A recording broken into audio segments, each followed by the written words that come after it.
up towards the enemy, steady pace. Staff officer, stand to. Smoke drifting across the field already.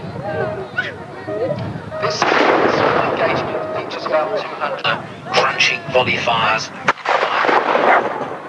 And the British camp are under attack. In the distance I can see a French light field piece. The uniforms of the French army, very different to the British, they are dressed all in blue. And the British in the camp are reacting. A staff officer has ordered the 68th, the light infantry, to advance. You'll notice them carrying their muskets up towards the enemy, steady pace. Bugle call, staff officer, stand to. Smoke drifting across the field already. This small engagement features about 200 men. Remember at the Battle of Waterloo there were 100,000 men. At the Battle of Leipzig in 1813, a staggering 500,000 men in battle at one time. The statistics are almost mind-boggling. Napoleon's invasion of Russia, he invaded with 625,000 men. All of them died, except for about 100,000 who were captured or retreated. It was a catastrophe for the French, but at the moment, this is in the future. We're set here in the peninsula where the expeditionary force has gone out to fight the French. Lancers, Polish Lancers from Napoleon's army, they're coming forward against the 68th who have formed a line to meet them, and the Lancers aren't looking terrifically enthusiastic. They're obviously coming forward to feel the British position, and they're not sure. If they were really serious, they could get well stuck in there against the British, but they're just hovering around. Now the British have fired their volleys. It's very hard for the British to fight back. The Lancers aren't sure. If they were serious, they would have been straight into that lot. It's very hard to break formed infantry if you've got cavalry. They're just circling and poking away with their lances. Not much damage to either side, because the British can't fire back because they can't reload, and the Lancers really can't get too close because they'll get stuck with a bayonet. If they don't, their horses will. And they're riding off. They've done their bit, and they're off. And coming forward, the Highlanders and British Guardsmen. Look at that Union flag. The skirl of the pipes, the drums, the Highlanders on the march. In the distance, ladies and gentlemen, a French column of attack, the 21st Napoleon's crack 21st Line Regiment, coming over the stream, straight through the mud, squelch, squelch, not stopping them. Up they come towards the British. And the British deploy into line to meet them. And the 68th, very, very sensibly, have opened up into skirmish order to meet the French attack. However, if the Lancers charge again, that regiment is going to be in big trouble because they won't have time to form a square.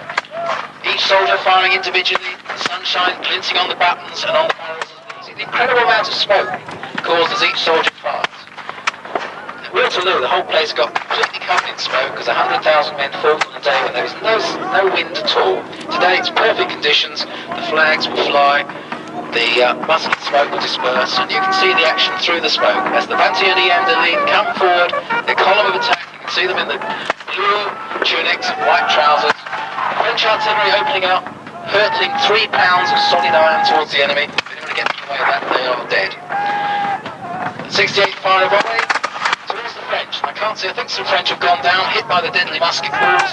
If you're hit by one of these, you are badly wounded because they are 1 inch of solid lead. The muskets are incredibly inaccurate, but if you fire by volley, you'll probably hit something. And the French have stopped, look at that, they fall into confusion. That volley was enough to stop them. They're very unhappy and they're falling back. Ladies and gentlemen, first blood to the British seem to be winning. And on the right of the Highlanders, another company of the 1st Foot Guards deploys into line, the colours flying. And the French moving up. See the light artillery piece being wheeled up, and on their right, French and Austrian infantry. The Austrians were very, very, very, very reluctant allies of the French. Not to fight the French did. Smoke everywhere, and oh no, look at this disaster! The Lancers have done what I feared, they've gone through the British light infantry. The infantry have been routed. Those that have stood are in real trouble, and being lanced, sabred, down goes an infantryman. The infantry are quite helpless. Victory for the French Lancers, ladies and gentlemen!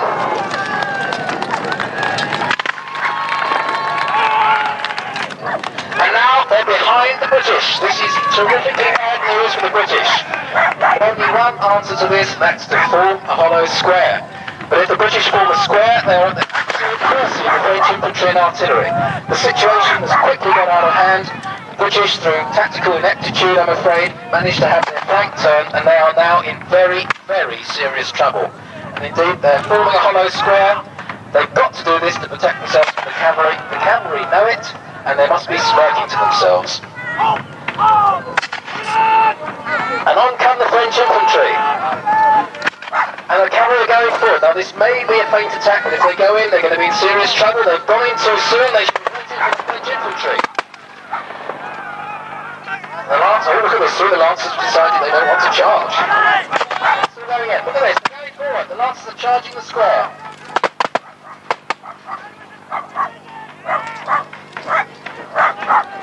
With the disorganised volley, the Lancers didn't get any casualties there. Through luck rather than judgment there, and having a poke at the square, but there's an awful lot of British in that square. There's not much a few Lancers can do about it. Having the right round, they're putting the infantry in square. They may not be breaking it, but they're doing their job. While the British are held in square, the French infantry can close in, and the French artillery can scarcely miss. And in fact, it's looking very bad. Here come the Battle at the end, they've swept up the slope, they're advancing into killing range of the British square, and the British, having to fire in four directions, can only deflect half their fire towards the French. And it's not looking good. Ladies and gentlemen, who do you support? Do you support the Emperor of the French, Napoleon Bonaparte? If so, give the French a cheer, they're doing very well. Cheer for the French! Oh, that's a bit of a mixed reaction. What about the British? Cheer for the British!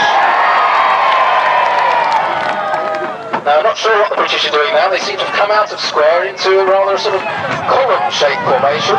If the Lancers charge now, the British are in real trouble.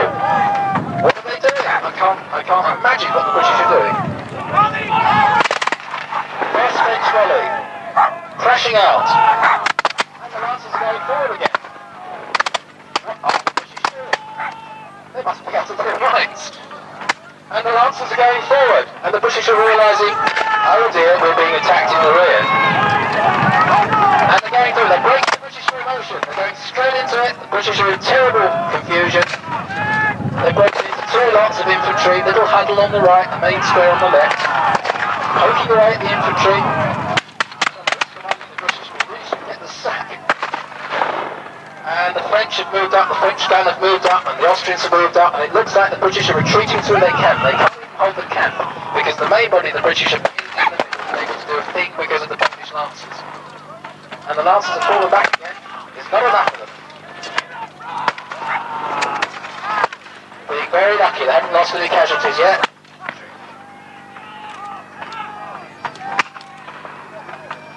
Now the British are firing away at the French. It seems their tactic is to wait for the Lancers to come up close and then form a square. But the Lancers are going after easier picking, they're going after the camp now. That's going to upset the British artillery. And in they go into the tent lines. Be careful, they might fall over the guide ropes. And the gunners are fighting back with their rammers and their artillery equipment. And it's bad news for the British because the Austrians have now reached the end of the camp and the French infantry and artillery are marching into the camp. The French are doing exceptionally well. It's actually very difficult to hit anybody when you're on a horse. As it shows, you've got to control the horse, the enemy might shoot you.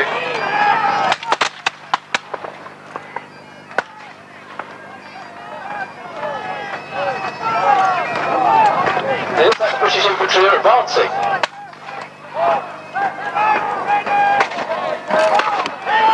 Ladies and gentlemen, what's happening here? The French are advancing as well, advancing to killing range, advancing to the range where volley will be trained in deadly volley. The French going forward at the pas de charge.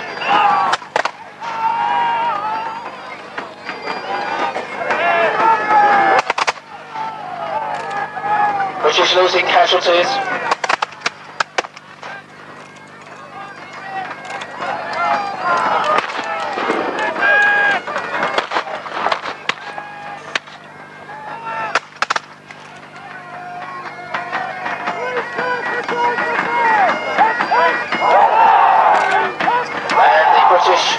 Noticing the cavalry coming round again.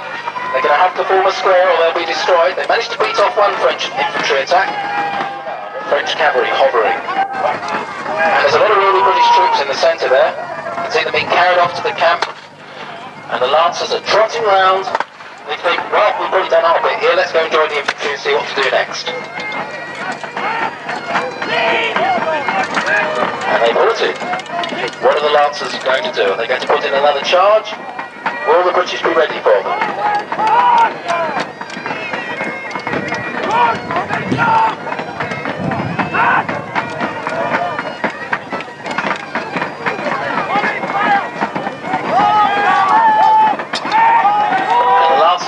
Into line, it looks like they're going to attack the British again. There goes a volley towards the French infantry. Bit of a standoff, the British seem to be holding their own.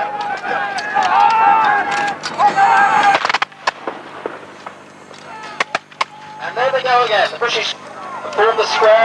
The cavalry are going in. Vive l'Empereur, long live the Emperor, cries the officer in charge. And the Lancers are going in, they've waited for the British to fire. And then now, back they go, winning the infantry back to the square again. All the time, the French are closing in their infantry.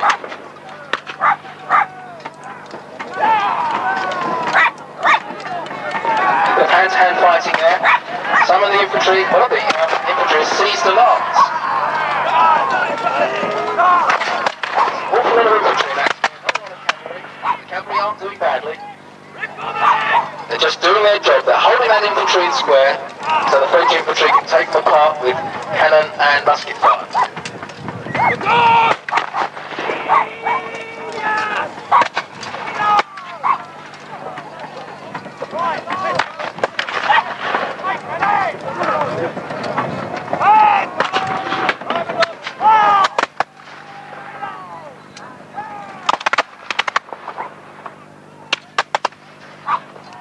See the square firing away on all four sides because the French have got right behind them with their infantry now. The camp has fallen, the British are isolated right in the centre of the battlefield, completely surrounded by enemy troops. Of course, there aren't many French infantry. It's interesting, there's actually less French troops than British, but they've got the cavalry, and that's what makes all the difference. The camp, the French have got their light artillery piece, but they're fighting British rifles, who in open order are more difficult to hit. French are losing casualties, I can see them going down. Looks like the infantry are no longer scared of the Lancers, because the Lancers just didn't get stuck in. Look at that smoke. Incredible amount of smoke, 2 bits of smoke from each musket, one for the priming pan, one out the barrel of the musket. Incredible. And this is just a body representing one company of infantry. The Battle of Waterloo, as I said, the whole battlefield was covered in smoke. On the left flank, the Royal Marines are attacking the French. They counter-attack. Looks like the rifles have shot their gunners, and the French are down. They're losing. They're recapturing the camp, ladies and gentlemen. The British have recaptured the camp. The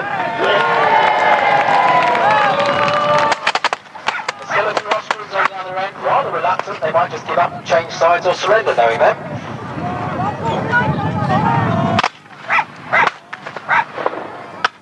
Lots of smoke, lots of noise, lots of British casualties in the centre still from the French fire. Not as many redcoats as they were at the start of the battle. And the French infantry all chanting, Vive l'Empereur! Vive l'Empereur! Long live the Emperor! And running across the field is the British surgeon. I really don't fancy the chances of the man he's going after, because there's only one answer to a wounded man: cutting off without anaesthetic. Very unpleasant. And the French infantry have run away! Ladies and gentlemen, the infantry are bolting. Look at that, the whole column is dissolved and they're quitting the field. And the Lancers are going in. Look at this, the Lancers going in. Into the infantry, but they've done it too late. They've waited too long. The French infantry have run away. What are the Lancers going to do now?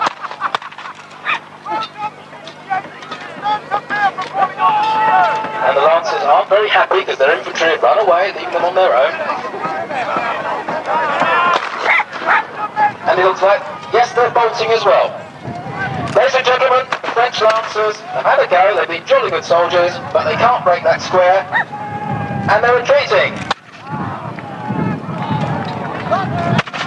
One or two Lancers won't go away. In fact, one of the troops is trying to kick his way into the square. He's going to get shot if he's not careful. And he has been. He's been shot. One of the Lancers is down. and the horse goes galloping off to join the other horses. The Lancers very discouraged. All that's left now, a skirmish line of French infantry, and the British now don't have to form square anymore. They are into line because the cavalry have bolted. They know they don't have to form a square any longer, and the French are in real trouble. Over on the encampment side of the battlefield, the Austrians are putting up a bit of a fight. Contrary to expectations, they're still fighting. I would have thought they were retreating. A French attack has gone down right in front of the Redcoats, blown away by the volley. Mass slaughter there, all them down. Total disaster for the French. Yesterday's battle, it was quite the opposite. The British didn't stand a chance, were cut to pieces, but I think the French are obviously having a bit of a bad day. And there they go, ladies and gentlemen, colours flying, bagpipes playing, drums beating, the British infantry sweeping forward to beat the final remaining group of French infantry beyond the stream. And a wounded British officer hopping his way to the field hospital, where no doubt cheerfully he watches his leg being amputated. The man must be an absolute idiot. And so, with victory in their grasp, on go the British.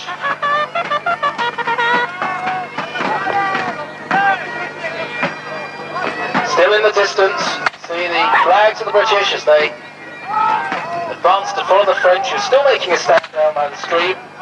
I think they're just making a stand for the sake of form, and if there's one more volley for the British, I think they'll be off home. What are the British going to do now? They're going to just stand there and to fire a volley, will they advance, or will they content themselves with having seriously defeated the French attack? More fire for the British. Another volley from the 68th.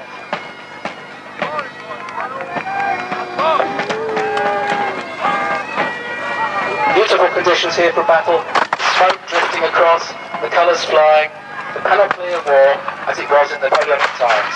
But remember, just because it looks nice doesn't mean it was. If you were in a war, it was very nasty. Your chances of coming back were very slim.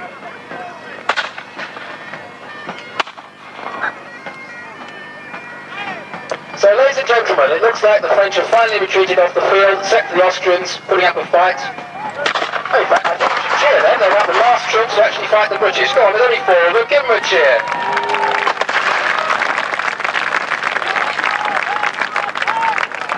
And there we go. So, just as in the Peninsular War, it was quite usual for the British to beat off the French because they were simply better trained. Despite the chaos of that square, they managed to beat the cavalry and the infantry off. So victory for the British, ladies and gentlemen, with the Napoleonic Association.